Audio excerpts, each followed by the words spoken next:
everyone, and welcome to EnglishPod. My name is Marco. My name is Catherine. Today we've got an intermediate level lesson for you. If you're interested in buying furniture for your house, you should like this lesson. Exactly. We are going to talk about a ton of different furniture items that you can get to decorate your house to make it all nice. So we're going to talk about a lot of vocabulary today. Pay attention while you're listening to some of the pieces of furniture that we talk about. We'll be back in a moment to talk more about them.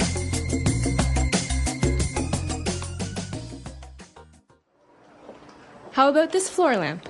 Fine, just get it. We have been shopping for furniture for 5 hours. I'm so tired. We still need to find an armoire and a dresser. Fine. I'm going to go home and drop off this nightstand, coffee table, and love seat while you look for the rest of the things.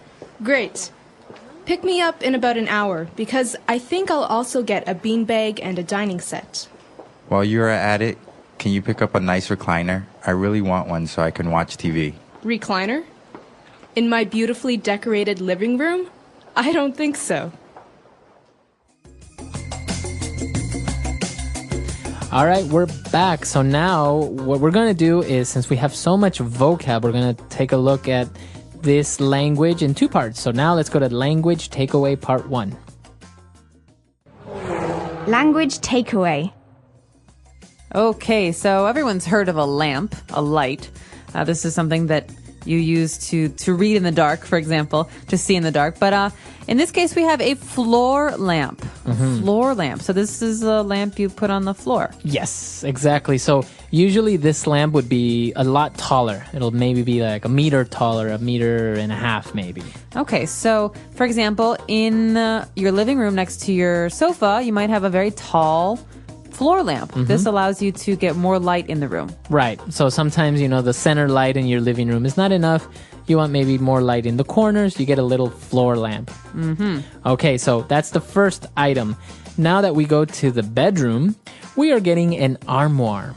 Okay, an armoire. This is kind of like a wardrobe. It's a piece of furniture we use to keep clothes in, but usually they're hanging clothes. Okay, so a closet is usually inside a wall, right? Right. So a closet's a part of your house. It's not furniture. Right. So an armoire is the same as a closet, but it's not in the house, like in the walls. It's outside. It's a piece of furniture. It's a big box. Yeah, I could pick it up and move it. Okay. Yes. So an armoire is a tall place to keep clothing. Usually you hang your clothes. You hang your shirts and your dresses and your coats.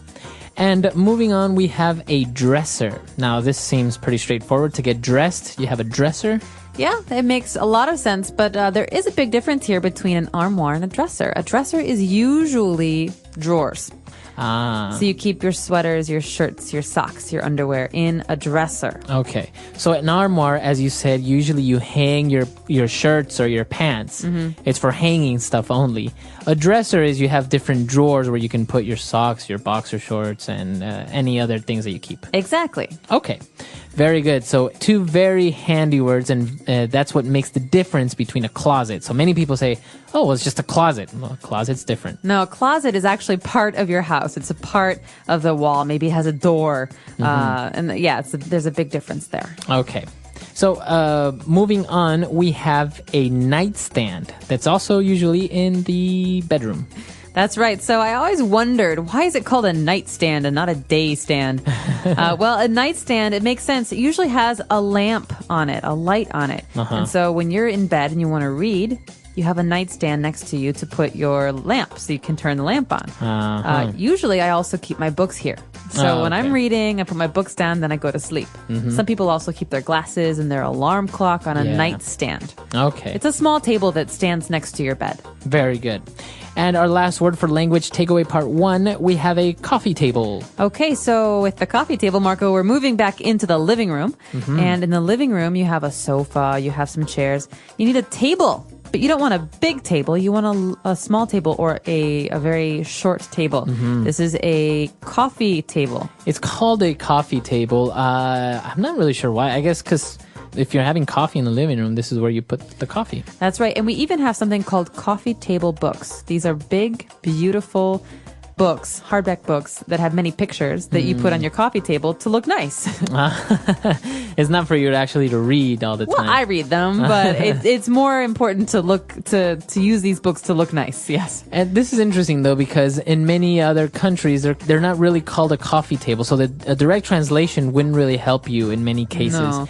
Like I know, I think in Chinese, it's called a tea table, not a coffee table. Yeah, that makes sense. Right? Yeah. Or like I know in Spanish, it's just called a center table. Okay. So this is basically the low table you have in your living room next to your sofa, in front of your sofa actually, so you can have tea or coffee and read books. Or put your feet up while you're watching TV. Not in my house when I was a kid.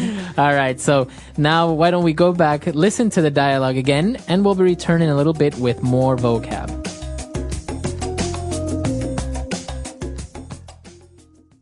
How about this floor lamp? Fine, just get it. We have been shopping for furniture for 5 hours. I'm so tired. We still need to find an armoire and a dresser. Fine. I'm going to go home and drop off this nightstand, coffee table, and love seat while you look for the rest of the things. Great. Pick me up in about an hour, because I think I'll also get a beanbag and a dining set. While you're at it, can you pick up a nice recliner? I really want one so I can watch TV. Recliner? In my beautifully decorated living room?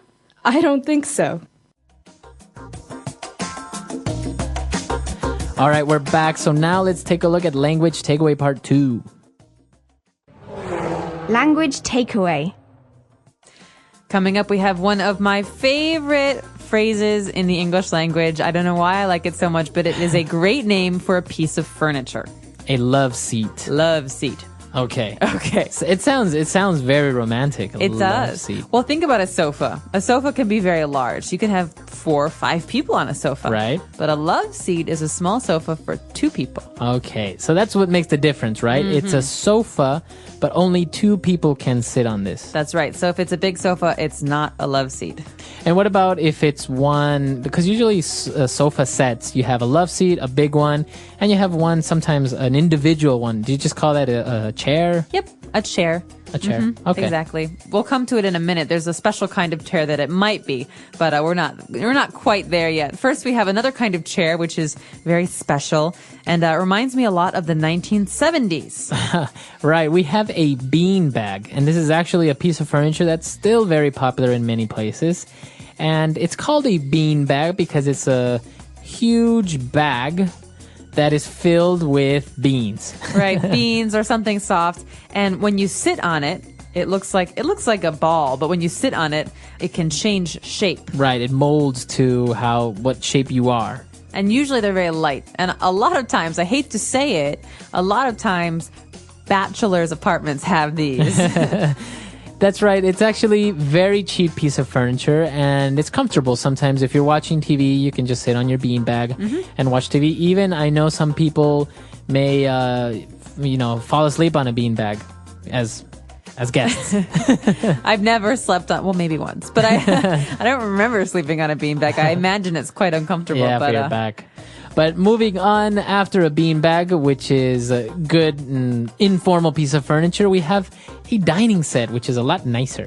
Okay, dining set. All right, so a dining set has many pieces. You have a dining room table. Right. And you have chairs. So a set is basically a collection of a table and chairs together. Sometimes I think it will also include some type of piece of furniture that's next to the dining table where you can keep your plates and you can keep your teacups and all that. What's that called? That's called a buffet. And that's basically, it's like a dresser for your dining room. Right, exactly. It's got like drawers and stuff for your plates, your cups, like you said. And it's next to the dining room table. But the dining room set or the dining set is for the dining room. It's the table where you eat dinner. Okay, very good. And now moving on to that special chair that I am a big fan of.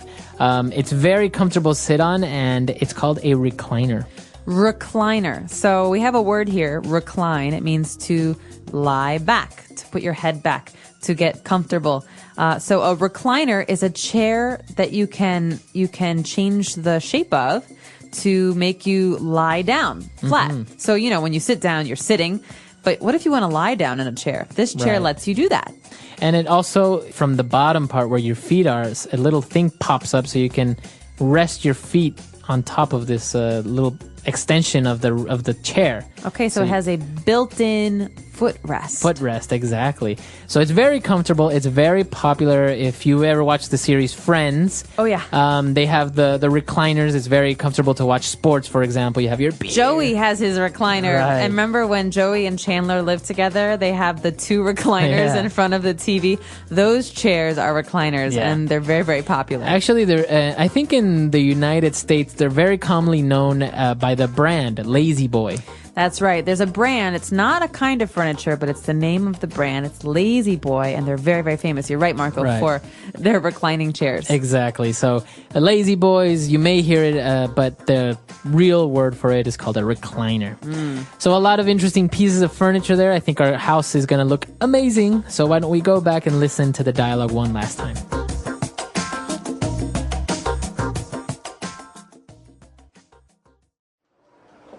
How about this floor lamp? Fine, just get it. We have been shopping for furniture for 5 hours. I'm so tired. We still need to find an armoire and a dresser. Fine. I'm going to go home and drop off this nightstand, coffee table, and love seat while you look for the rest of the things. Great.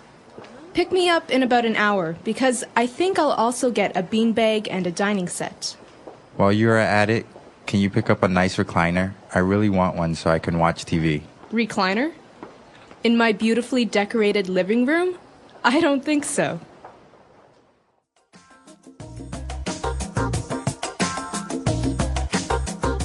All right, we're back. So, talking about furniture, it's very interesting. How do you take it home? What do you do? And in this case, they were transporting it themselves. And the guy said, I'm going to go home and drop off this nightstand, coffee table, and love seat. So, to drop off. Okay, this is a great verb, to drop off. It's a verbal phrase, so the preposition there is off, not on. Right. So I could say, for example, Marco, I'm just going to drop off my bag at home and then I'll meet you guys for dinner. That means I'm going to go to my house and put down my bag and then I'll leave. So to drop off is basically to go somewhere so you can put something in that place.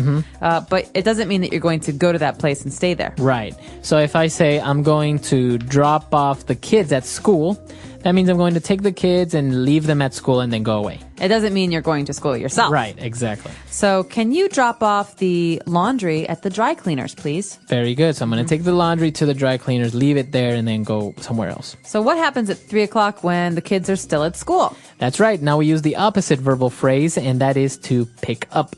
Okay, drop off, pick up. So you go pick up the kids, you go pick up the laundry. So this isn't just about picking something up from a table or the ground. You can actually use your car to pick something up. Right. You go and retrieve it. So I'm going to the post office to pick up my package. Very good. So phrases that you're going to have to use if you're talking about furniture, if you're talking about buying something. And while we're on the topic, I know that one of the most popular places to buy furniture is IKEA. Are you a big fan of IKEA? I like IKEA, and I love what they've done for people who don't want to spend too much money on furniture. Furniture is expensive. Furniture is very expensive. You can spend $5,000 on a sofa. Yeah. And so IKEA is a wonderful brand and I think a wonderful company because it makes good-looking furniture affordable. And it's because you put it together yourself, right? That's right. A lot of things you have to assemble or put together by yourself. So you buy it in a box and then you make it. And it's a little bit frustrating sometimes. But for people like me, and I'm sure people like you, it's part of the fun is putting stuff together. Yeah, because you kind of feel like you kind of built it, but you really didn't. So it kind of gives you that false sense of accomplishment. It's like I'm in the 19th century and I can make my own furniture. So it's very popular. I've actually, and apart from having great furniture, I understand that they have amazing meatballs. They do. Well, I'm Swedish. I never get to eat Swedish meatballs, and here in China, they do have some of the better meatballs around. So I would recommend if you haven't tried them, try them. They're pretty good. Yeah, go to IKEA. Go to IKEA, have some dinner. Let me know. Our website is EnglishPod.com. Do you like IKEA and do you love their meatballs? All right, we'll see you guys there. Bye. Bye.